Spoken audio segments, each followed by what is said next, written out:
Ariel Ruiz Urquiola ha crecido en experiencia política tras el duelo de León Pamono, con el mono amarrado, que sostuvo este viernes con un hábil representante del tardocastrismo, experto en jugar al pío-tay, y sus aliados multilaterales en un plenario casi vacío de la Comisión de Derechos Humanos de Naciones Unidas. El escaso interés que despierta Cuba en el ámbito internacional volvió a quedar demostrado este viernes, cuando solo la representante de Australia apoyó la intervención de Ruiz Urquiola, constantemente interrumpido por el diplomático cubano designado para la faena, que cuidó las formas hasta el detalle mínimo y apeló constantemente al reglamento y a la autoridad presidencial.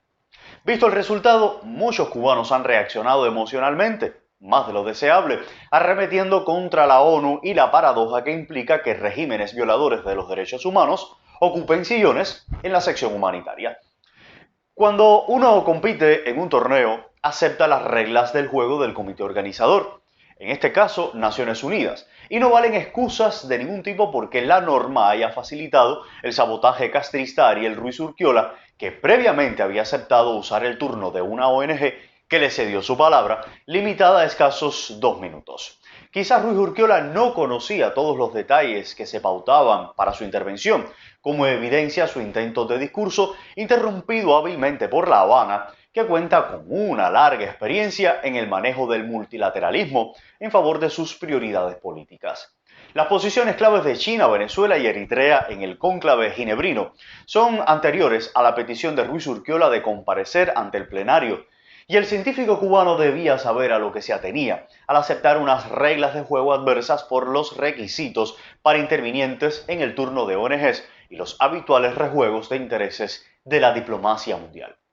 El fallecido Fidel Castro Ruz forjó un pacto de caballeros con el general golpista argentino Jorge Videla para no agredirse mutuamente en materia de derechos humanos, y ya sabemos la veneración que madres y abuelas de la Plaza de Mayo sienten por el ex líder cubano. Ronald Reagan fracasó incluso en sus intentos de sentar a Cuba en el banquillo de los violadores de derechos humanos, nombrando al expreso político cubano Armando Valladares embajador norteamericano ante el Consejo de Derechos Humanos de las Naciones Unidas. Entonces, La Habana aceptó la visita de una comisión internacional y abrió la puerta al exilio a quienes pudieron probar su sufrimiento en entrevistas en el Hotel Comodoro de la capital cubana.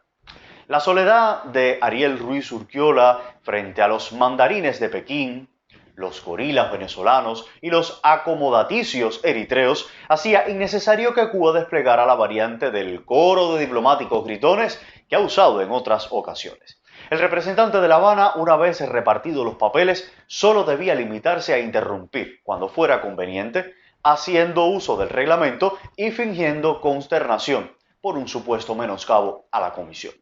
El drama estaba perfectamente ensayado al extremo de que el diplomático cubano se limitó a decir pío-tay y pedir amparo a la presidencia ante supuestos ataques que vulneraban la integridad de tan docta y prestigiosa comisión. Los alabarderos de la Corte Verde Oliva no tardarán en lanzar las campanas al vuelo en otro ejercicio de incoherencia que pretenderá escamotear al Martí que avisó: un principio justo desde el fondo de una cueva puede más que un ejército.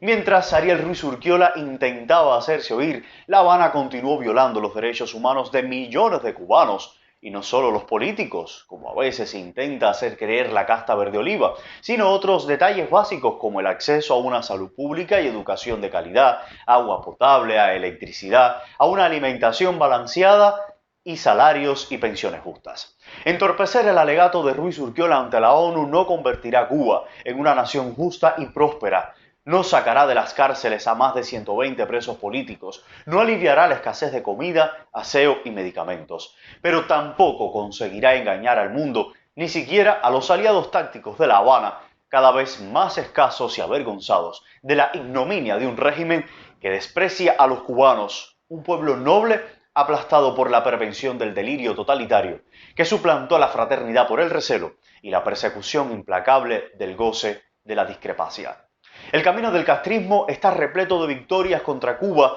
que con su desguace ha dejado a la mayoría de sus hijos a la intemperie y enfrentados por la estupidez política. Ruiz Urquiola y el diplomático cubano que saboteó su intervención en Ginebra tienen más coincidencias que discrepancias, aunque vayan a tardar en descubrirlas porque al poder que los separa artificialmente no le conviene.